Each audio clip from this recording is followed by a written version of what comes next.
psiónico, tenemos el campo neural, tenemos el campo cuántico. Hay que hablar sobre la teoría de campos unificados que sostuvo Einstein a principios del siglo pasado. Es hablar de todas las fuerzas que ocurren dentro de un espacio y que forman todo lo que conocemos ahorita de las cosas, experiencias y todo. Hablar del campo psiónico es hablar de la parte psíquica que ocurre en el campo, ¿sí?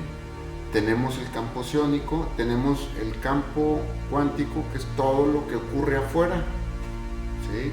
Y tenemos el campo neural, que es el campo que existe entre las neuronas, ¿sí? Ese campo neural y el campo cuántico, cuando se unen, surge la experiencia. Es decir, se lee la información que hay en el campo cuántico allá afuera con la información del campo neural, se juntan y surge la experiencia. El campo psiónico es cuando internamente uno cambia la información y la organización de las cosas que hay en el campo y provoca lo que uno necesita. Ese es el campo psiónico. El campo mórfico está basado en la teoría de un doctor que se llama Rupert Sheldrake, que es decano en biología molecular o nuclear en Cambridge. Él establece que los genes también generan un campo, y en ese campo le llama causación mórfica, se va formando.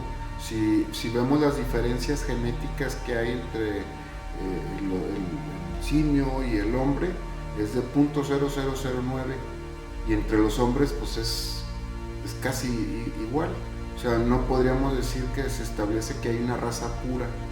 Entonces, los campos de resonancia mórfica, como la morfogénesis, es otro de los campos contenido en el campo general unificado, que también a su vez afecta, nuestra herencia afecta cómo percibimos, cómo experimentamos las cosas, cómo vemos allá afuera en el campo cuántico las cosas y cómo se transforma una experiencia dentro de nosotros.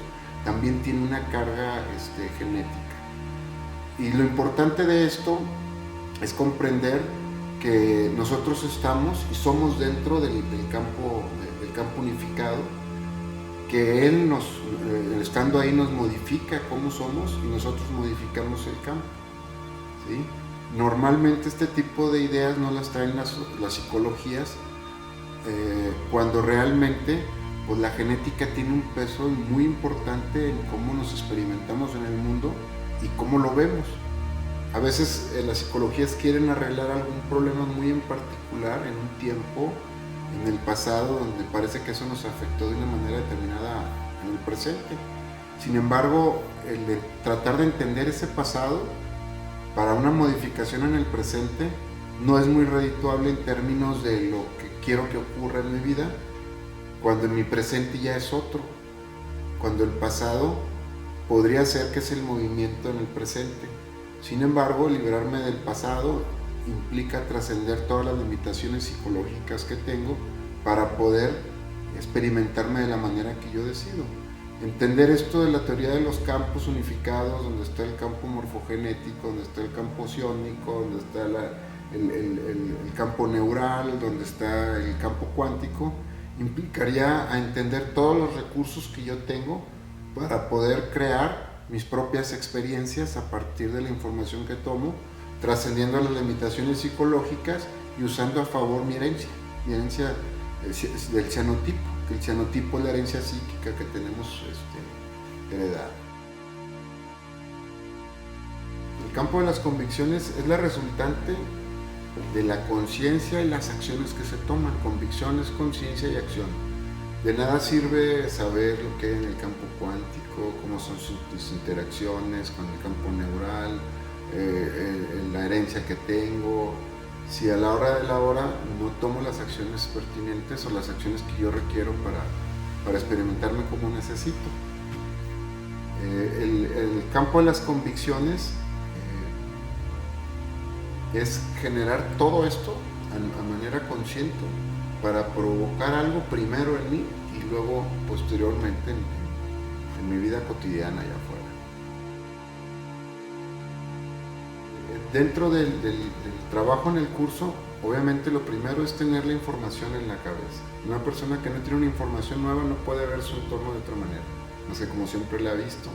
Una persona que no conoce su herencia está imposibilitado a experimentarse, a ver lo que percibe, lo que experimenta de la misma forma y en la misma línea o en el mismo linaje que tiene su familia. Entonces, dentro de la psicología endocéntrica, la prioridad importante es la formación y la información que la gente tiene de sí mismo y de la nueva que se le va a dar para que pueda salir del linaje donde está familiarmente, obviamente sin desintegrarse de su condición familiar, ¿sí? Sino proyectar aún más allá, romper límites personales, tanto psicológicos, que son parte de una herencia también, y de las experiencias que ha tenido. Esto lleva a la persona a que pueda tener un nivel de operación distinta en su realidad por una parte y por la otra, para tener una visión más elevada de sí mismo.